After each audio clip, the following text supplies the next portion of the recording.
Je sais exactement pourquoi t'as cliqué sur cette vidéo. T'étais en train de scroller tranquille sur ta page d'accueil YouTube, puis tu vois une image qui t'interpelle du coin de l'œil. Tu la regardes une fois, tu passes, tu reviens dessus, et puis tout d'un coup tu cliques, tu sais même pas pourquoi.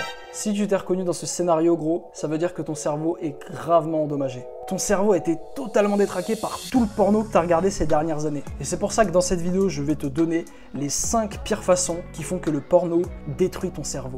Et reste bien jusqu'à la dernière gros parce que personnellement c'est celle qui m'a le plus dégoûté de ça. Vraiment, après l'avoir entendu, t'auras même plus envie d'y retourner une fois. Commençons par la première raison, tu perds ton temps.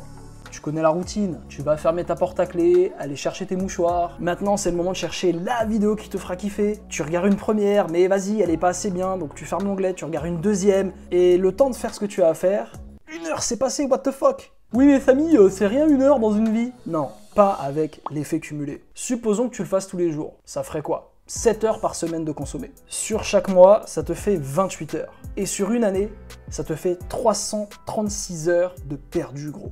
Imagine si pendant ces 336 heures, tu avais lu des livres sur comment faire de l'argent, travaillé sur ton propre business, ou alors que tu avais été à la salle et appliqué le programme que je juge parfait pour avoir un physique esthétique, qui d'ailleurs est disponible en description. Tu penses que t'en serais où aujourd'hui après ces 300 heures à faire ça? Tu serais probablement partout, sauf sur cette vidéo. Mais d'ailleurs, t'as pas perdu qu'1 heure de ton temps, mon pote. Parce que ok, tu t'es fab, voilà, maintenant c'est le moment de bosser. T'as cet examen à préparer, t'as cette séance de muscu à aller faire, mais pourtant tu passes le reste de ta journée après ça sur Netflix, les jeux vidéo, la télévision. Mais c'est normal que t'aies envie de rien faire après ça. Tes récepteurs de dopamine sont saturés. La dopamine, au cas où tu saurais pas, c'est l'hormone de la motivation. C'est elle qui nous pousse à faire toutes les choses que nous faisons dans notre quotidien. Manger, boire de l'eau. Si on n'avait pas la dopamine qui nous drivait, on se laisserait littéralement crever sur place. Comprends une chose gros, c'est que plus tu consommes du porno, plus ton seuil normal de dopamine augmente. Ton seuil normal de dopamine, on va dire, c'est une activité pendant laquelle tu ne t'amuses pas, mais tu ne t'ennuies pas. On va dire tu es un peu indifférent. Mais il faut comprendre qu'avec les années, à force de pratiquer des activités qui nous donnent beaucoup de dopamine, eh bien, on a augmenté ce seuil normal. Par exemple, je sais pas si tu te rappelles quand tu étais petit, mais tu pouvais t'asseoir pendant 1 heure et jouer aux jouets sans voir le temps passer. Or, aujourd'hui, va prendre tes jouets de quand tu étais petit, et essaye de jouer et regarde combien de temps tu tiens. Gros, je peux t'assurer qu'au bout de 10 minutes, tu vas te faire chier. Et c'est pas parce que, oui, non mais je suis devenu adulte, Samy, non. C'est parce que ton seuil de dopamine est trop élevé. Chaque activité stimulante que tu as pratiquée depuis que tu es jeune, que ce soit les jeux vidéo, regarder la télé, te branler, et bah tout ça, ça a augmenté ton seuil normal de dopamine. Ce qui fait qu'aujourd'hui, les activités un peu classiques qui ne t'amusent pas et qui te procurent pas énormément de plaisir, t'as pas envie de les faire. Et le problème, et notamment avec le P, c'est que ça devient de plus en plus intense. Comme je t'ai dit, tu as ce seuil normal qui augmente, et bah ton corps va vouloir de la dopamine au-dessus de ce seuil normal. Donc tu vas consommer du contenu de plus en plus hardcore et détraquer encore plus ton cerveau. Et puis c'est pas ça le pire.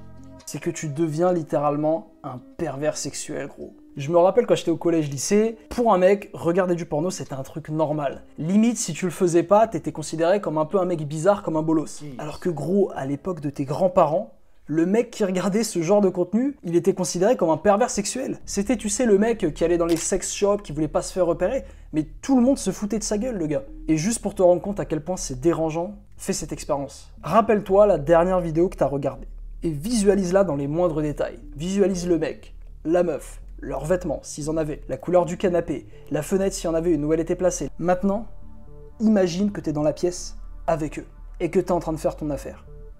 C'est gênant, hein?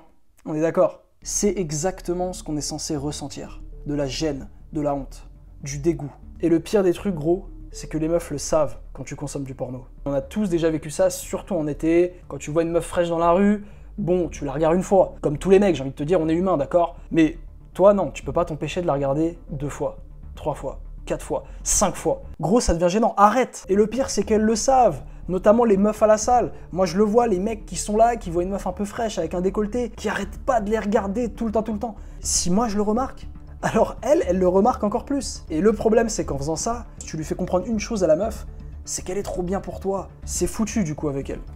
De toute façon, t'y aurais pas été, n'est-ce pas? Parce que t'as plus envie d'aller voir les meufs IRL. Je sais pas si tu te rappelles, mais il y a plein de meufs qui étaient dans ta classe, de ton taf, dans la rue, qui étaient vraiment mignonnes. Mais toi pourtant tu les trouvais pas attirantes. Mais ça, gros, c'est parce que t'es trop habitué aux meufs parfaites que tu vois sur Insta, TikTok et les sites P. C'est comme si là, je te donnais à manger une Ben & Jerry Cookie Doux et que juste après, je te donnais une salade composée fraîche faite par un chef. tu vas trouver la salade fade, voire pas bonne comparée à la glace. Et bah c'est exactement ce qui t'arrive avec les meufs. Et surtout, la deuxième chose la plus grave que ton cerveau doit affronter, c'est qu'il pense que tu es dans l'abondance féminine. Comprends que quand tu regardes du P, ton cerveau, il pense littéralement que tu es le mâle alpha. Parce que attends gros, tous les jours tu te tapes une meuf différente. Parfois tu t'en tapes même plusieurs à la fois. T'es un putain de chat, pourquoi t'essaierais de draguer des meufs, d'aller à la salle, de faire des efforts? Ça sert à rien gros, t'as déjà tout ce qu'il te faut. Alors qu'en réalité c'est le contraire. T'es même en train de reculer dans la compétition des hommes. Comme je te l'ai expliqué dans ma dernière vidéo, le dating market est plus compliqué que jamais aujourd'hui. Et le problème gros, c'est que tu te tires une balle dans le pied littéralement en regardant du porno. C'est comme si, imagine, t'étais un marathon contre des mecs hyper chauds et que tous les 100 mètres, tu t'arrêtais pour manger une part de pizza. Tu penses vraiment que tu serais bien classé dans la course après? Sachant qu'il y a des gars qui, comme toi, sont dans le marathon, mais eux ne s'arrêtent pas, seulement pour boire ou pour prendre des vitamines et alimenter leur succès. Tu penses vraiment que t'as une chance contre ces mecs-là? C'est pareil IRL. Il y a des mecs en ce moment qui sont tous les jours à la salle, qui travaillent sur un business, qui économisent, investissent leur argent, ou alors qui sont à fond dans leurs études et qui visent à être les premiers voire deuxièmes de leur promo pour avoir exactement l'école qu'ils veulent. Et toi, t'es là, à ramener de l'argent à des patrons de sites porno qui s'en mettent plein les poches. Est-ce que tu vas accepter ça, toi? Moi, je refuse.